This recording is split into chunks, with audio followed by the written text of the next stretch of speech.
What's going on, my broskiis? My name is Toadski and I'm back again, here to bring you guys yet another One Piece Treasure Cruise video, and today we're going to be bringing you guys yet another guide on how to beat Camie and Hachi's Takoyaki stand. So this is the brand new fortnight that has just been announced on One Piece Treasure Cruise Global that will be coming this upcoming Tuesday/Wednesday, so make sure you guys are prepared for it. And in this guide we're going to be breaking down the units that are going to be available in this dungeon, the skill books, and what teams that you should bring in order to take down this dungeon. So without further ado, guys, before we do get into it though, make sure to smack the like button down below, as it's always greatly appreciated. And you know, these videos do take quite a long time to make, so it would be greatly appreciated if you guys could like the video down below. But without further ado, guys, let's get straight into the video. So first off, we're going to be breaking down one of the new units, and this is actually the boss unit of the dungeon, is Camie, the Takoyaki stand assistant. Now, she is a 4-star unit that evolves from a 3-star unit, and she is a quick fighter type unit, and she has 2 socket spots, which is quite nice. Now, at max level, at level 99, she has 1700 health, nearly 700 attack, and 455 recovery. Very, very high recovery stat. Now, Captain of Fate will reduce cooldowns of all specials by 1 turn at the start of the fight. Now, that means that it doesn't even matter what attribute or what type of unit they are, they will get 1 less special cooldown turn at the start of the fight. And then it will also boost attack and recovery of quick and psi units by 1.5 times, so the multiplier of attack and recovery isn't that high. However, you know, reducing cooldowns is very, very useful. Could be useful in some smaller dungeons that are very, very easy to beat, just so you can access your specials a little bit quicker.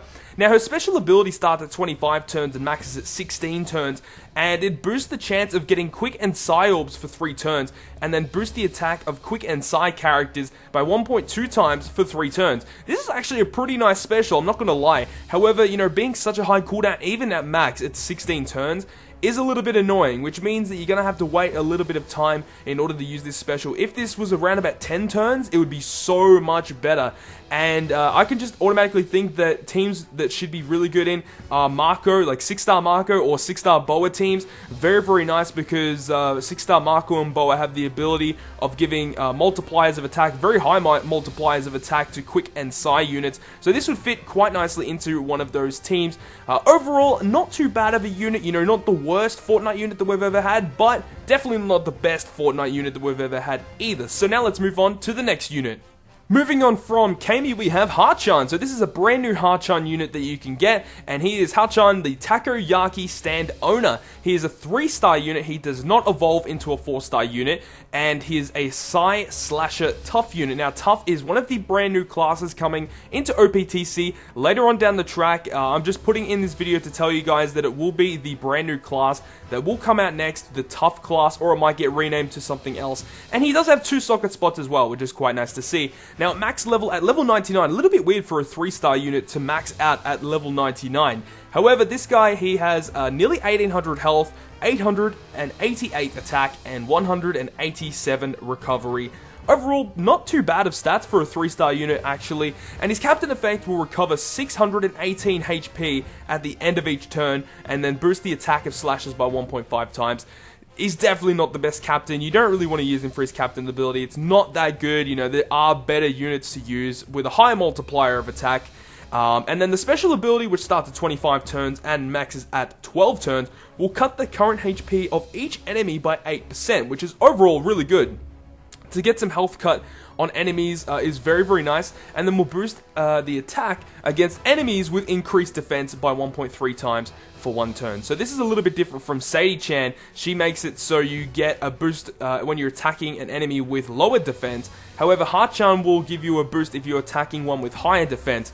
You know, this special isn't really that good. However, you know, you are getting an 8% health cut. There are some teams that can utilize this a little bit, but overall, not a very useful unit, in my opinion. And now let's move on to the hidden boss in this dungeon, which is Papac. Now, Papac, or Papac as it's named, is a 3-star unit and is an INT fighter type unit with 1 socket spot. And yes, he is the hidden boss for this brand new Fortnite dungeon, and at level 50, which is his max level, he has nearly 900 health, 505 attack, and 214 recovery. Now his captain effect will boost the attack of characters with a cost of 2 or less by 3 times. So overall, not a very useful captain effect. There's like not too many units that even have a cost of 2 or less anyways, and those units that do have it are usually like those boosters or the evolvers or something like that, so they're not that good.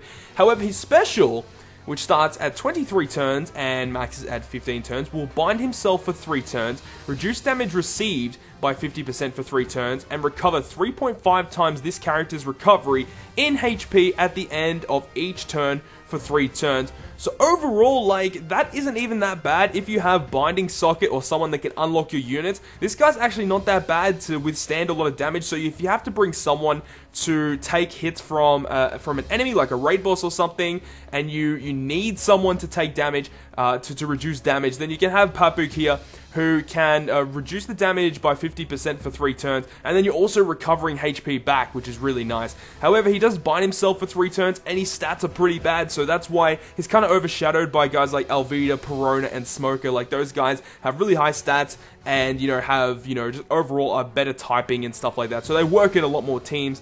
Papac here being an int fighter, there's not too many teams that can give him a really nice multiplier of attack to make him, like, very useful. But he's the hidden boss, and, his special actually isn't really that bad. Just you need to have some way to unlock him, otherwise you will be losing a lot of damage from your chain multiplier. Right, now let's move on to the breakdown of the dungeon. Now, before we get into it, the actual condition, the quest condition for this dungeon states that you cannot bring any units above a 49 cost, which means you cannot bring legends and you cannot bring raid bosses. This makes this dungeon a little bit more difficult to, configure a team, because, yeah, you cannot bring raid bosses and you cannot bring legends. So this means with this fortnight, you're going to have to be using a little bit of a weaker team. However, this dungeon actually isn't all that hard, so it should be pretty easy to configure a team, and we'll go through teams later on in this video. However, for stages 1 to 5, it's just fodder pirates, quick turtles, quick peaks, and quick penguins. That's all it is for the first 5 stages, or if you do find the hidden boss, which we'll go through in a minute, you can find that between stages 1 and 5 as well. However, before the final boss on stage 6, you will encounter Hachi, and Hachi has 500,000 health and attacks for 2,592, and basically after his first attack, he'll change your orbs to either sight, recovery, or bother orbs, which is very, very annoying. And, having 500,000 health, it's very, very hefty, so you got to make sure you have a team that can either wipe him out in 1 turn, otherwise you're going to be getting a little bit of, orb manipulation done to you that is actually really, really annoying, especially if you're going to be using an int team, which is one of the recommended teams, I would say, in this dungeon, because they help it clear it a little bit easier. Having those Psy orbs and Bother orbs can be a little bit annoying, but anyways, if you do get him under 20% health, he will blind you for 10 turns. So if you guys don't know what the blind status is, it's basically where when you click a character, you don't see the timing circle of the characters coming into the middle, so you don't know when to hit your perfects. That status is very, very annoying, so you want to make sure that you're not getting blinded for 10 turns, because it is the second last stage of the whole dungeon. So getting blinded for 10 turns and then going into the last dungeon will be very, very difficult in that last stage for trying to take out the final boss. Moving on to the final stage here, we have on stage 7, we have Camie. Now, Camie has 350,000 health, which is actually less than Hachi, and her attack power is 2,445, and she does attack every 2 turns. Now, every 2 turns, though, she will heal all enemies by 50,000 HP, which is actually pretty hefty, so you want to try and make sure that you can either take out all the enemies around her first, or take out Camie first, so that she doesn't recover the HP of the enemies. And she actually doesn't have any other effect when she falls under 20% health. So overall, she's an easy boss, but it's the mob pirates that are around her that can actually be a little bit troublesome. So there's different variations of the last stage. The first variation is where it just has a single fishman, and this fishman does nothing really, but he attacks for 12,000 damage. So you want to make sure you can take out that guy very, very quickly. And as well as that, there is a debuff protector for 999 turns on that stage as well. So you can't even delay with Golden Pound Usopp or Mr. 3 or anything like that. So you have to try and take down that last guy really, really quickly. Otherwise, taking 12,000 damage, for most teams, that will meet defeat. The next variation is where there's 3 fishermen and Camie.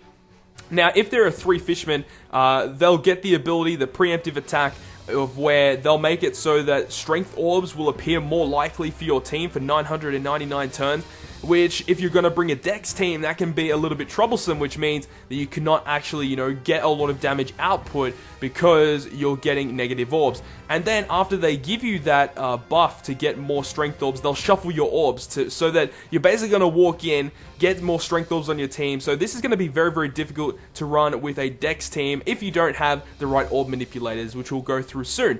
And the last variation of this last stage is where there are 5 fishmen. Now, they don't actually do anything, but they have very high defenses and low HP. So bringing someone with fixed damage is very, very good in order to actually take down those guys, because I don't know how much HP they have, but it's not that much. It might be like 20 to 30 HP. So bringing someone like Double Iron Fist Full Body or Dog Penguin would be really, really good. They have really low cooldowns and can clear all of the fodder pirates very, very easily.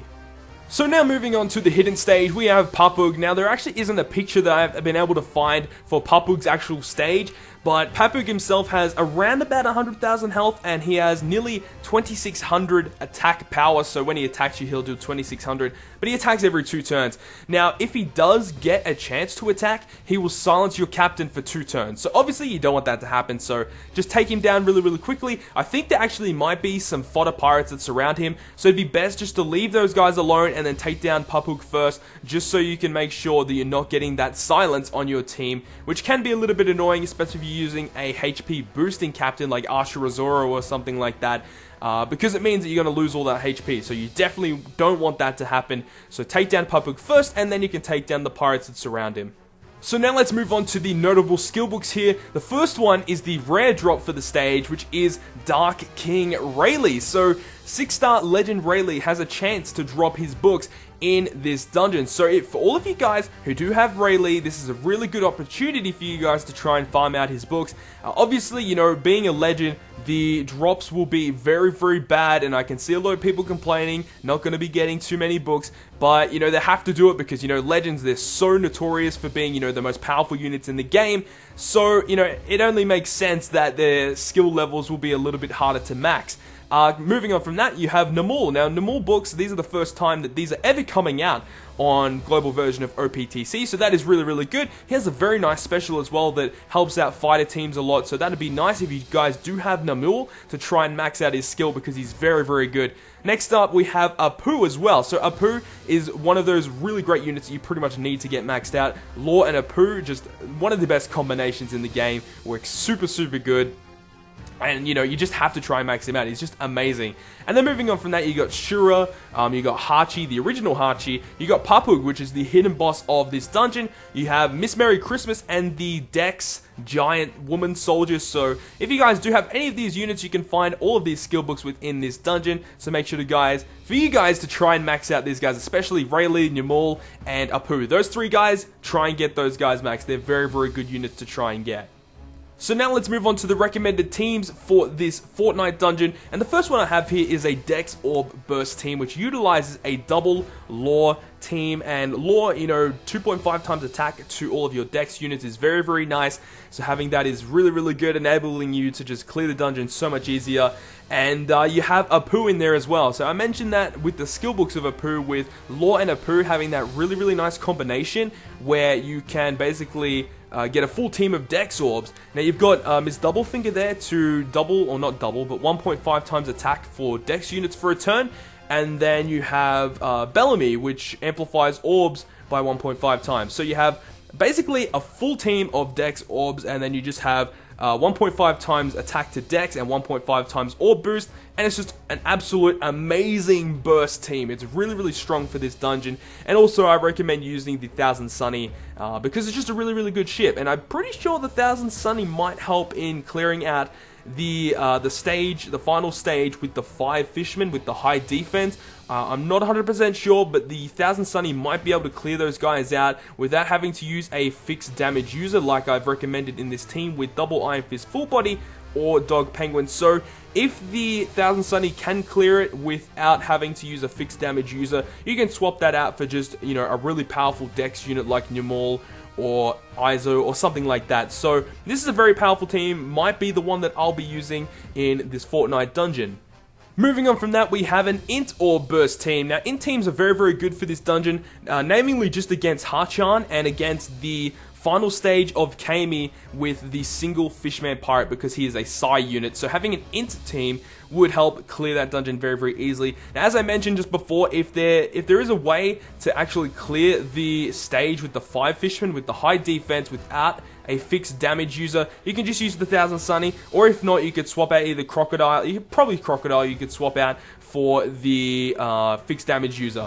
The reason why I have these units in particular is because you have Nami. Now, her special overall is just really good, making all Psi Orbs go to INT Orbs, which is nice for this team, and especially because Hachi, after he attacks, if you don't kill him, he will actually make your Orbs go to Psi Recovery or Bother Orbs, so you can just switch them around. You got Nico Robin to double attack of Psi units for a turn. Really nice. You got Crocodile there mainly just as a beat stick. He's just very, very powerful Psi unit. And then you've got the combination of Kuriel and Gecko Moria. So Kuriel will basically change your bottom row to either Psi or INT. And then you've got the middle row change to Dex or Strength. And then the top row stays the same. And then you can swap orbs once. And this is actually really good because you can utilize Gecko Moria's special to actually change Dex and Strength Orbs into INT Orbs. And then because you might get a Psi Orb from Kuriel Special as well, you do have Nami there as well to give yourself another INT Orb. So just the combination of Kuriel, Gecko Moria, and Nami is a very nice combination. That's why I haven't suggested to bring Whitey Bay as a captain instead. If you guys don't have Nami, you know, Whitey Bay is a very nice replacement. However, if you guys have Nami, I would recommend bring her because she does have that very, very nice special of all manipulations for INT teams.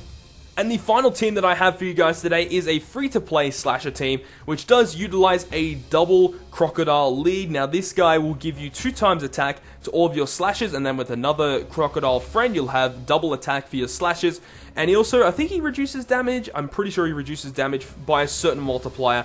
And also on the team you have Ryuma, you've got Ashura Zoro, Brooke, and you have Mr. One, the convict Mr. One. So this team is just a really nice free-to-play team, basically just bringing your strongest slashes. However, I do recommend actually bringing Ashura Zoro or maybe Lore if you have him on a free-to-play team, and then definitely bring Mr. One as well. Mr. One, very powerful INT slasher with a really good special that will help out your slashers as well, giving them a little bit of a boost and giving them a little bit of a defense shield as well for 2 turns. So very, very nice. I would recommend to bring this team if you guys don't have a lot of these rare recruit units. This would be a very nice team and will be able to clear the 30 stamina version of Camie and Hachi's Takoyaki stand. So that is going to conclude yet another One Piece Treasure Cruise video, and I hope you guys have enjoyed today's video. And if you guys have enjoyed it, make sure to smack that like button down below. And if you want to stay up to date with all the content that I post on my channel, including more One Piece Treasure Cruise content, then make sure to hit the subscribe button down below. But other than that, guys, I will see you guys within the next video.